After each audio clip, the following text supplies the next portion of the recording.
Hanno occupato simbolicamente piazza Ugo La Malfa d'Agrigento i mercatisti scontenti dei loro stalli.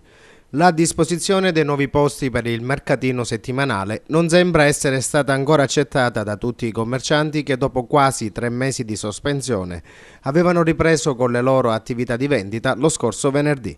La loro richiesta è sempre la stessa, ritornare ai vecchi posti, che con il nuovo bando effettuato dall'amministrazione comunale sono stati cambiati. Non ci piace la sistemazione che hanno fatto, perché non è che l'hanno sistemato il mercato, l'hanno solo ingarbugliato di più.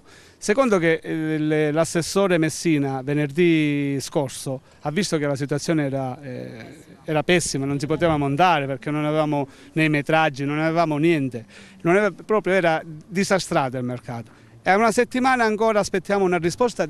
Che dobbiamo fare? Ce ne andiamo, restiamo a casa, veniamo qua, ci dobbiamo prendere i vecchi posti e ci litighiamo con i colleghi. Non siamo contro le regole. Io personalmente sono titolare di un posto ad Agrigento da 30 anni, da più di 30 anni.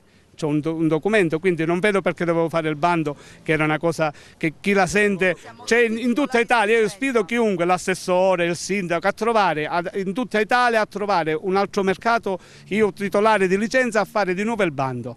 Il bando lo devono fare i nuovi, non io che da 40 anni che vengo ad Agrigento. Intanto, oggi venerdì, il mercato sembra essersi svolto regolarmente.